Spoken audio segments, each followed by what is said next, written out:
اب نوٹ کر لیجئے، یہ کتابیں اگر آپ پڑھنا چاہیں تو کتاب الملاحم میں پڑھیے، بدترین عذاب عربوں پر آیا کھڑا ہے، سروں پر تنا ہوا ہے، بدترین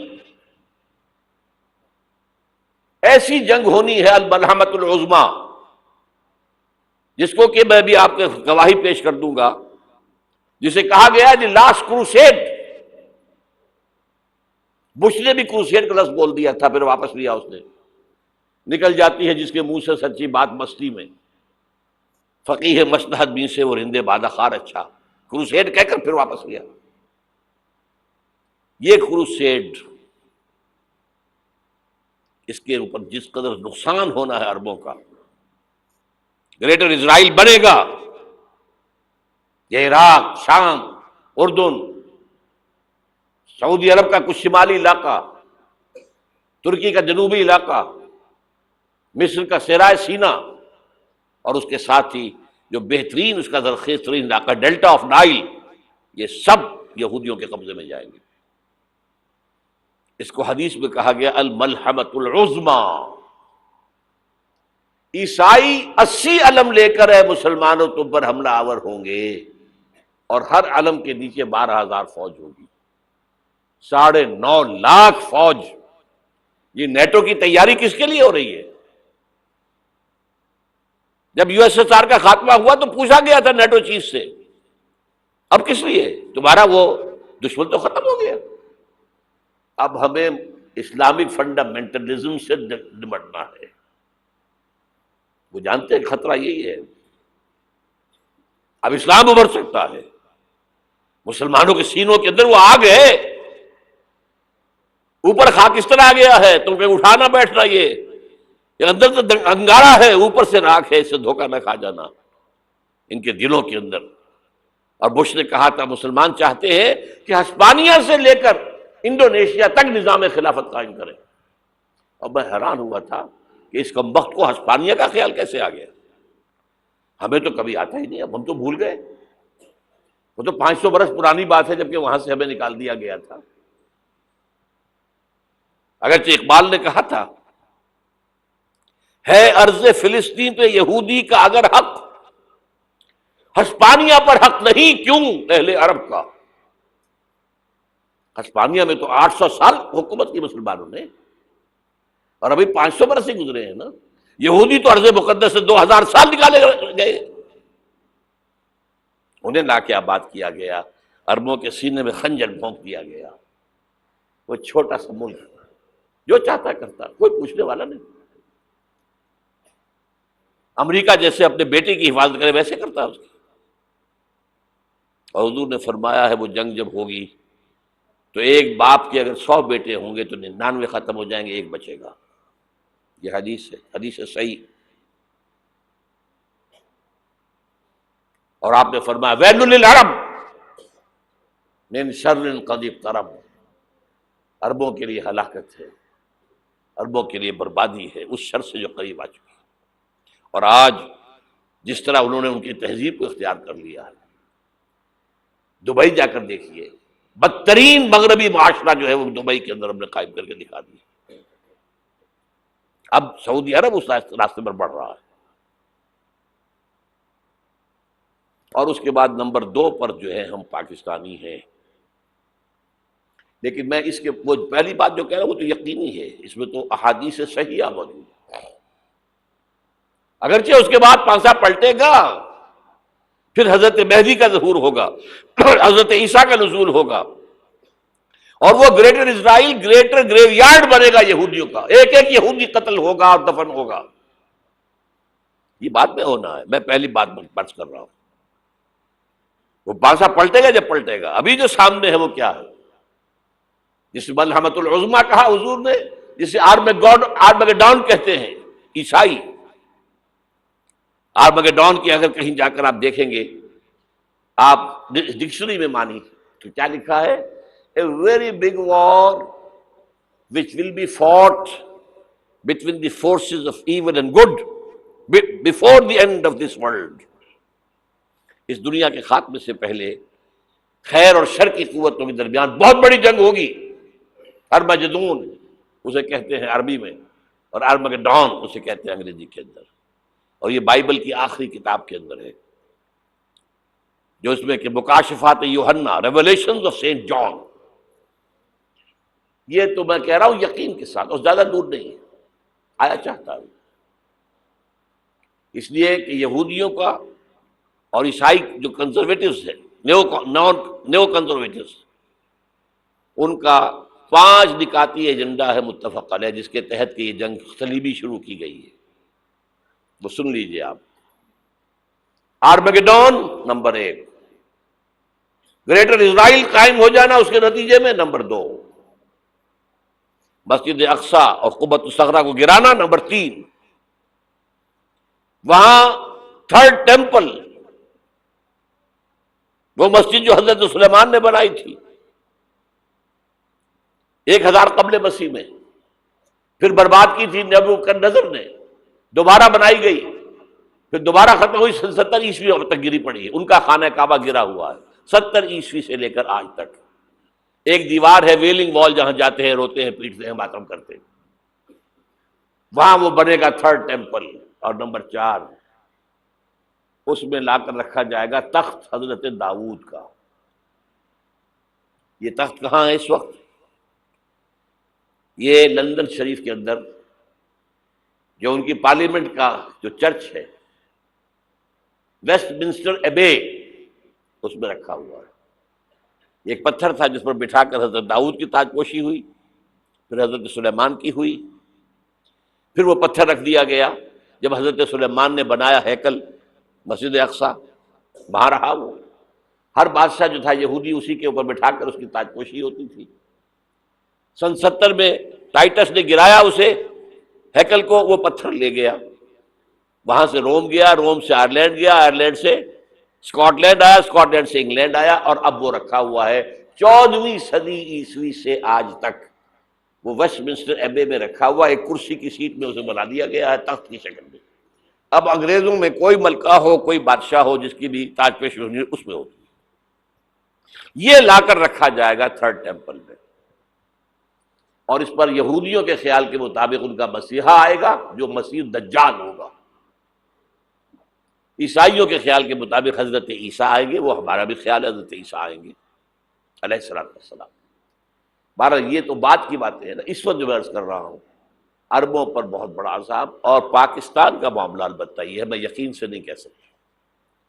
ہینگنگ ان دی بیلنس، ہو سکتا ہے اللہ تعالی ہم پر رحم فرمائے، ہو سکتا ہے، اگرچہ اسی پہ شرائط ہوں گی.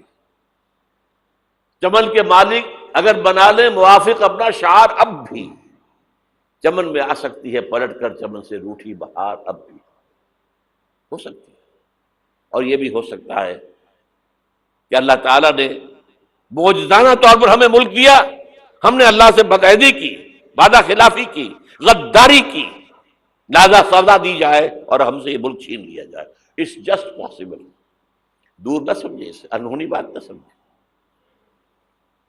جو گھیراؤ ہو رہا ہے آپ کا، آپ کے مغرب میں نیٹو فورسز اور مشرق میں بھارتی فورسز گدھوں کی طرح بیٹھے ہوئے انتظار کر رہے ہیں پاکستان اور ڈیسٹیبلائز ہو جائے، یہاں اور بدامنی ہو جائے. اب لاہور میں پھر آج دھماکے ہو گئے ہیں. 2 دن پہلے کا دھماکہ میں سہ کے آیا ہوا ہوں، آپ کے سامنے بیٹھا ہوں. وہ جانیں بچی ہیں، جو ہماری اکیڈمی کا حشر ہوا وہ تو میں آپ کو نہیں بتا سکتا.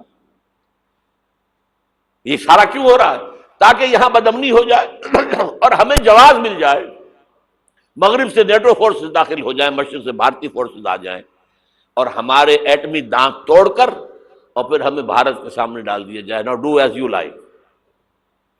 یہ ان کا نقشہ ہے. ہوگا کیا وہ اللہ جانتا ہے، ہوگا وہ جو اللہ چاہے. لیکن اللہ کا چاہنا جو ہے وہ کس پر منحصر ہے؟ یہاں انقلاب برپا کرو، یہاں اسلام لاؤ. اگر دھندوں میں لگے رہو گے تو وہ خود بخود نہیں آ جائے گا انقلاب. صحابہ نے جانیں دی تھی، کتنی تکلیفیں اٹھائی تھی. 12 برس تک مکی دور کے اندر با نشہ درویشی در ساز و دمادم زن، جو پختہ شبی خدرا بر سلطنت جم سن. یوم طائف یاد ہے جو حضرت عائشہ فرماتی ہے کہ میں نے پوچھا تھا حضور سے کہ یوم احد سے زیادہ سختی بھی آپ پر کبھی آئی؟ یوم احد پر کیا ہوا تھا؟ تلوار کا وار پڑا تھا آپ کے چہرہ مبارک، یہ جو رخسار کی ہڈی ہے اس کے اندر وار گیا ہے، اوپر خود کی 2 کڑیاں تھیں وہ اس میں گھس گئیں، 2 دندان مبارک شہید ہوئے۔ وہ خود کی کڑیاں ایک صحابی نے اپنے دانتوں سے پکڑ کے کھینچنے کی کوشش کی، دانت نکل گئے، وہ نہیں نکلی، کیا جتن کر کے نکالی گئی ہوگی تو خون کا فوارہ آیا، اتنا خون گیا ہے کہ آپ بے ہوش ہو گئے، گر گئے، اور مشہور یہ ہو گیا کہ آپ کا انتقال ہو گیا، شہادت ہو گئی۔ یہ سیرت کبھی پڑھی ہے؟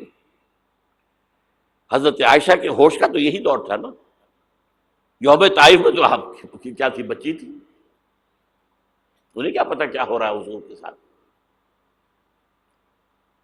3 دن تک حضور مکے کی گلیاں اور وہاں کے اوباش لوگ پتھراؤ کر رہے گئے تھے اس امید میں کہ شاید وہاں کا کوئی سردار ایمان لے آئے، تو یہاں تو ابو طالب بھی فوت ہو گئے، یہی دنیاوی سہارا تھا، خاندانی سہارا تھا ابو طالب کے ذریعے، اور گھر میں ایک دلجوئی کرنے والی رفیقہ حیات تھی، وہ بھی، ان کا بھی انتقال ہو گیا۔